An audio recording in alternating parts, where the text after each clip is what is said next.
Good afternoon, everybody. My name is Elaine. I work for HC1. I'm an area quality director at the moment, but my story actually starts as a turnaround manager that was called in back in October last year to come and help out in a home that was safe to say had a few safety concerns after a CQC inspection back in August. Ash Grange is in a little town that I learned to love for a few months called Bloxwich. Naturally, I'm from Northumberland, so I was pulled from there, you know, driving my 5,000 miles like it felt like every Monday morning, to come and meet a team that at the time was very despondent. They were, quite frankly, quite embarrassed by the outcome of the inspection report, because what happened was we were front news, but not for the right reasons. And I think the saddest thing about this for me was that we actually overshadowed a little boy getting killed down the road. The work that was needed was no feeble task, and I say that, you know, in all intents and purposes, because we were inadequate in all 5 areas.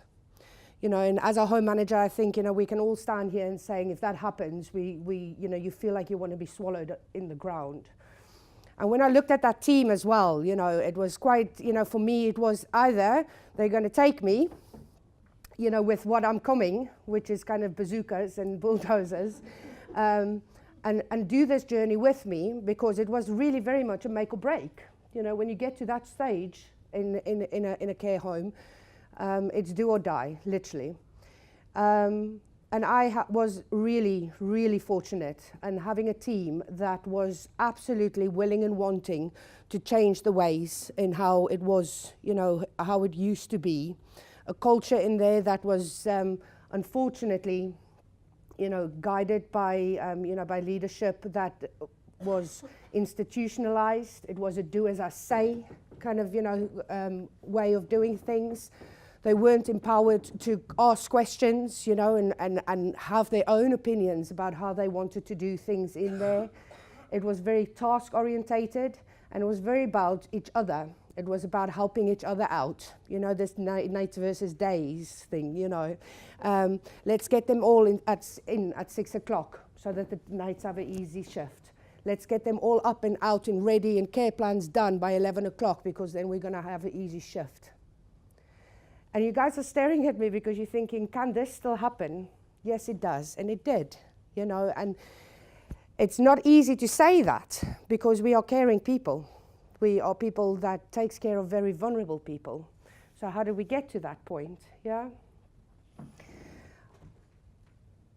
I think what I want to, my story today is very much about, you know, walking in, knowing what is needed to be done, wondering whether or not I've got a team that is going to be behind me.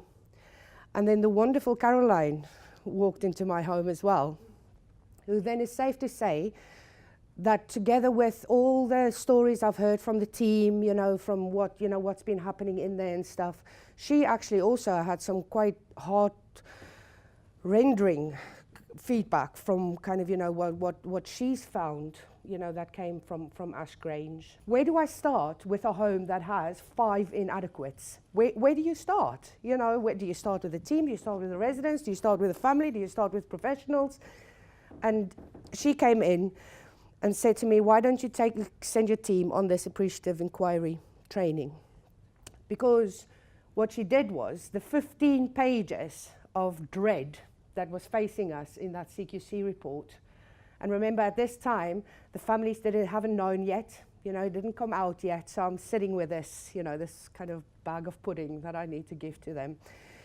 And she drew out little positive things out of this big, humongous, inadequate task.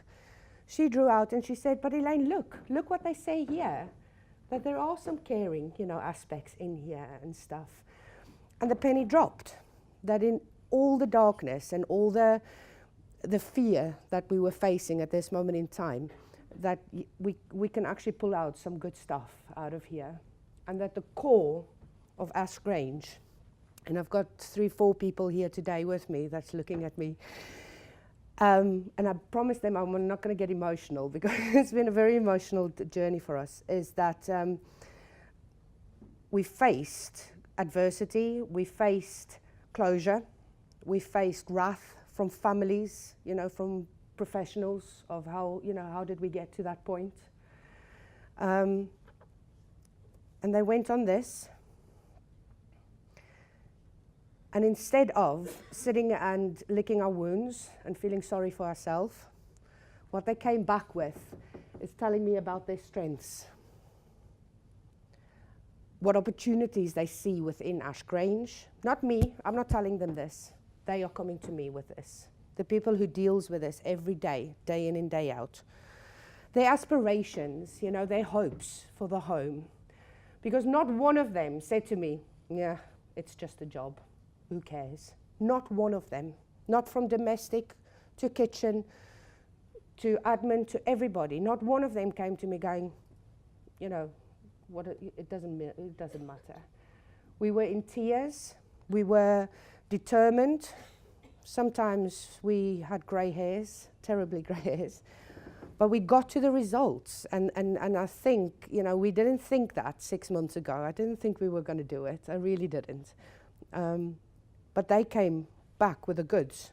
And it was definitely, and I'm not just saying this, she'll pay me later, but it was definitely, after this training, there was something they came back with that gave them that sense of hope, the sense of actually we can do this with the right resources, with the right leadership, with the right guidance, and you know, and had that lease of life back again, rather than just coming to work to get paid at the end of the month.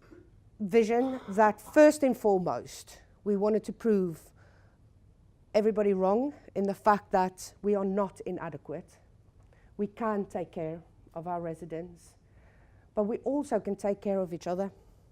And by starting doing that, by being positive, by being appreciative, and understanding each other's limits, strengths, then we can actually see where we're going with our residents. That was 35 residents of livelihood that was at stake. Not our jobs, their home was in jeopardy. So the work was done, safety crosses was in, you know, we worked really hard in focusing on, you know, on all 5 areas actually. And then Caroline did a tabletop workshop for us. And what came back, and especially because we had all 5 elements, we had to work on all 5 elements.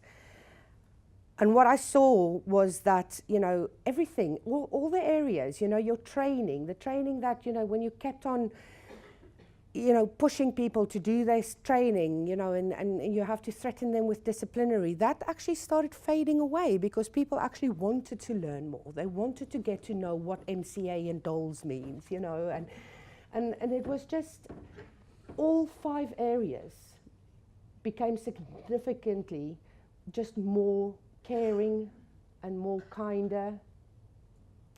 And I love this one because this was one of our worst ones, is that families came and said that everybody says, I don't know, because it's not mine, you know, it's the nurse, it's the manager. Whereas now they can actually hold their own, you know, and we empowered them in being a good, caring person for the residents in there and knowing what they're talking about as well. So our evidence is that, you know, my ethos to them was that we don't, or the residents don't live in our workplace. I'm sure you all have heard that saying, isn't it? That we work in their home. But it was something that was very clearly not seen in that home 6 months ago. And in such a short time, and in such a turnover, that something so great has been instilled within that home. And the foundation for me and for the team, and, you know, for any home manager that's continuing on with them, is that, you know, kindness and integrity is absolutely the start point of any good quality care. Integrity is, you know, what I've kind of kept on saying to them is that do the right thing, even if you don't get checked. Even if you know that CQC is not, you know, coming in a week or two, you do it every day. Be kind to everyone, every day, every day. And we keep check on ourselves because they all have little pocket cards in their uniforms now, you know, and asking that question, you know, asking the question to each other. What have you done today to make it a caring? I'm going to search. And then just as part of HC1, you know, our ethos are absolutely about kind care.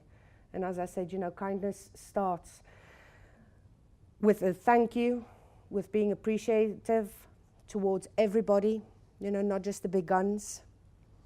And it transfers from the top to the bottom, you know, just to being appreciative of all the hard work that, you know, our carers and our nurses do. I am so happy to say that CQC has been back. And it was a very emotional day because we cried like babies, we did.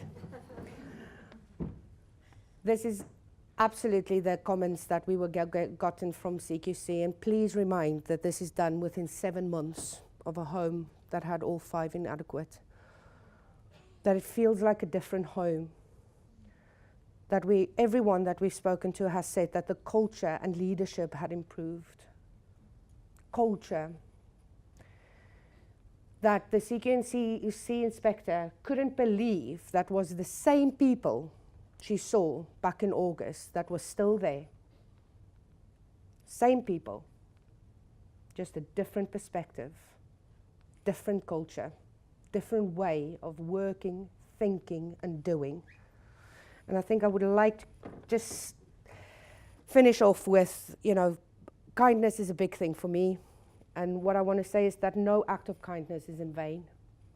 And that kindness is the language which the deaf can hear and the blind can see. And that is what we do every single day. Thank you.